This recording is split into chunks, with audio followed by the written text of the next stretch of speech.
अस्सलाम वालेकुम। एक बार फिर पन्ना के चैनल में आपका इस्तकबाल है।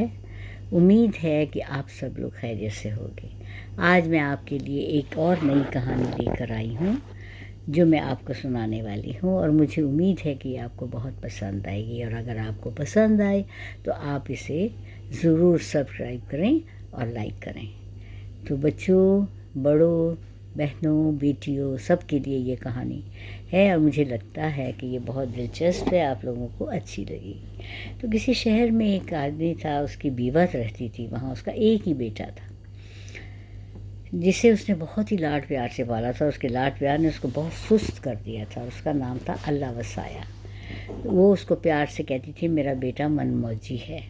वो मनमौजी जो हैं वो काम बिल्कुल नहीं करते थे, बिल्कुल नहीं। बस जहाँ लेटे हैं वहाँ लेटे हैं। उनकी सुस्ती का ये आलम था कि एक दिन वो एक दरख्त के नीचे, बेर के दरख्त के नीचे जाके लेट जाते थे और इंतज़ार, मुँह खोल देते थे, इंतज़ार करते थे कि ऊपर से बेर गिरेगा तो वो मैं खा लूँगा। तो ये हाल था उनका कि हाथ हिला के वो बेर तोड़ के खा भी नहीं सकते थे। तो एक दिन उसकी अम्मी ने उसे आके कहा, उसकी वालदा ने उनके उसके पास में कहा कि बेटा अब घर में खाने के लिए कुछ नहीं है, तुम जाओ, ये कुल्हाड़ी लो, एक ये आरी लो, दरख्त से लकड़ियाँ काटो, फिर उसको कुल्हाड़ी से काटो और उसको जाके बेच के और कुछ सौदा वगैरह दे के आओ, तो फिर खाना पकेगा, वरना तुम्हें भी खाना नहीं मिलेगा। चुनाचे वो मनमौजी साहब जो हैं वो लेके और कुल्हाड़ी और आरी को वो चल पड़े। जाते जाते उनको एक दरख्त नज़र आया जंगल में घना, वो उसके ऊपर चढ़ गए और एक टहनी को लगे काटने। अब टहनी को इस रुख से काट रहे थे कि जो रुख काट के गिरना था ज़मीन पर, उस पर खुद बैठे हुए थे और दूसरी तरफ से उसको काटे जा रहे थे। इतने में वहाँ से एक आदमी का गुज़र हुआ और उसने कहा कि अरे भाई, तुम क्या कर रहे हो? तुम ये काटोगे तो इस लकड़ी के साथ तो तुम खुद भी नीचे गिर जाओगे, तुम्हें चोट लगेगी, ये तो गलत है। वो जनाब मनमौजी साहब का ने ये सुना और छलांग मार के उसके पास आ गए। उन्होंने कहा, जी तुम तो गैब का इल्म जानते हो, तुम्हें कैसे पता लग गया कि मैं गिर जाऊंगा? तो तुम तो बहुत ही कोई ऊंचे पीर कामिल हो, मैं तुम्हारे साथ ही रहूँगा। कहने लगा, अरे भाई मेरे पीछे क्यों पड़ गए, मैंने तुम्हें सही बात बताई। वो किसी सूरत मानने को तैयार नहीं, कहने लगे नहीं, आप मुझे अपने पास रख लें और नौकरी दे दें, काम दे दें, बस मैं आपकी सारी खिदमत करूँगा। वो बंदा परेशान हो के आखिर उसको लेके और अपने साथ अपने साथियों के पास चला। वहाँ जंगल में जाके गार में गया, वहाँ उसके और साथी थे। दरअसल वो एक ग्रोह था चोरों का, जिसका वो जो आदमी था वो भी एक चोर था। तो वो गया और उसके सरदार ने कहा, किसको ले आए हो तुम? तो उसने कहा कि ये सीधा साधा आदमी है, ये पीछे पड़ गया है मेरे, चले हम इसको रख लेते हैं, हमारे छोटे मोटे काम करेगा और इसको कुछ दे दिला देंगे। सरदार ने कहा ठीक है, रख लो इसको। थोड़ी थोड़े दिनों के बाद उन लोगों ने प्रोग्राम बनाया, एक घर में डाका डालने का, चोरी करने के लिए जा रहे थे वो सब लोग ना। तो ये भी साथ हो लिया, इसको भी साथ ले लिया ले जाके। तो उसने चोर ने, उसके सरदार ने कहा चोरों के कि हम इसको अंदर नहीं ले जाएंगे, ये नया बंदा है, कोई गलती कर जाए तो इसको यहाँ बाहर बिठा देते हैं। तो एक अस्तबल था जिसमें गधे और खच्चर बंधे हुए थे।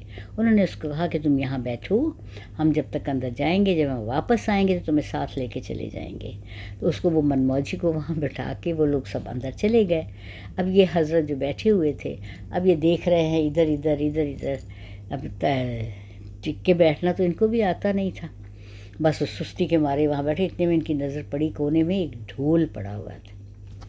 ढोल जानते हैं ना आप, ढोलक जो बहुत बड़ा ढोल होता है, वो एक तरफ पड़ा हुआ था। अब ये वहाँ गए, जाके देखा तो उन्होंने कहा ठीक है। वहाँ से जाके उन्होंने 2 लकड़ियाँ भी ढूंढी। मैंने कहा मैं इसको बजा के देखता हूँ। चुनाचे वो उसको बजाने लग गए।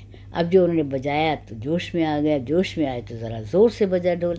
जब ज़ोर से बजा ढोल तो गधे भी हिनहनाने लगे और खच्चर जो थे वो भी हिनहनाने लगे। एक हंगामा मच गया, शोर इतना ज़्यादा हो गया कि गधों और उसकी वजह से खच्चरों के हिनहनाने से कि सब जो लोग थे वो जागने लग गए। अब वो जो चोर थे, अभी उन्होंने चोरी पूरी नहीं की थी, वो उठ के भागे और इसको लेके बाहर आए कि क्या कर रहे हो। इसे ढोल उठा के छीना इसके हाथ से और इसको लेके वो सब लोग भागे कि अपनी जान बचा के कि हम पकड़े जाएंगे। जब वापस पहुँचे तो इसको खूब उन्होंने गुस्सा हुए और उनको कहा कि भाई निकलो तुम बाहर, तुमने तो हमारा बेड़ा गर्क कर दिया था। ये बेचारा फिर उनके पैरों पे पड़ता है। वो जो बंदा होता है उसके पैर पे ले पड़ जाता है कि नहीं, मुझे ना आप निकालें, अब मैं दोबारा ऐसे गलती नहीं करूँगा। اور جہاں وہ پھر ترس کھا کے ایسے چلو ایک بار اور اس کو آزما لیتے ہیں. اب وہ جو ہیں وہ دوبارہ اتفاق کی بات کہ تھوڑے دنوں کے بعد ان کو پھر چوری کے لیے جانا. سر ان کا پیشہ ہی یہی تھا. جب وہ دوبارہ چوری کے لیے گئے تو سردار نے کہا کہ نہیں اب اس کو باہر نہ ٹھہرانا, اس کو اپنے ساتھ اندر لے کے چلو, اس لیے کہ یہ باہر رہ کے اس کو اکیلا چھوڑا ہے تو اس نے یہ ہنگامہ کر دیا. تو چنانچہ وہ سب لوگ اس کو لے کے اندر گئے. اب اندر جب گئے تو کچھ لوگ اس کمرے میں تلاشی لینے لگے, کچھ اس کمرے میں, یہ بھی اپنا ادھر ادھر گھومتے ہوئے کمرے میں آئے تو وہاں کیا دیکھتے ہیں کہ کھیر چولہے پہ رکھی ہوئی ہے, گرم گرم اس سے دھواں اٹھ رہا ہے. خوشبو ان کو بڑی آئی, انہوں نے دیکھا او ہو یہ تو کھیر پکی ہوئی ہے. اور ان کے ساتھ ہی ایک عورت سوئی ہوئی ہے, بوڑھی عورت, جس نے کہ وہ کھیر بنائی ہوگی کہ اس کو وہاں نیند آ گئی, وہ پلنگ پہ سو گئی چارپائی پہ, اور اس چارپائی پہ سوتے ہوئے اس کے دونوں ہاتھ یوں سیدھے پھیل گئے. اب یہ جو منموجی صاحب جو ہیں یہ انہوں نے دیکھا, انہوں نے کہا چلو تھوڑی سی کھیر میں بھی کھاتا ہوں. ابھی وہ نکال رہے تھے تو ان کی نظر اس کے ہاتھ پہ پڑ گئی. تو انہوں نے کہا اوہو یہ بھی مانگ رہی, اچھا تم بھی مانگ رہی ہو اماں جی, تمہیں بھی کھیر چاہیے ہے. گرم چمچہ پکڑا کھیر کا اور اس عورت کے ہاتھ پہ رکھ دیا, کھیر کو اس کے ہاتھ پہ ڈال دی. اب جب گرم گرم کھیر اس کے ہاتھ میں گئی, اس کا ہاتھ جلا تو وہ چیخ کے اٹھ گئی.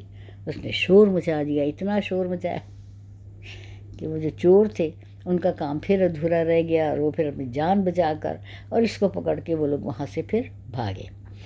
نے کہا تم یہ کیا کر رہے تھے؟ اس نے کہا جی سردار جی وہ عورت تھی, وہ بیچاری ہاتھ پھیلا کے مانگ رہی تھی کھیر, میں نے اس کے ہاتھ پہ کھیر ڈال دی.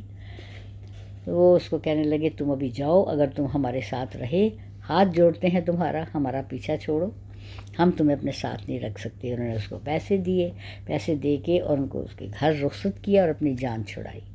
تو یہ ایک منموجی صاحب کی چھوٹی سی کہانی ہے جو میں آپ کو سنا رہی ہوں.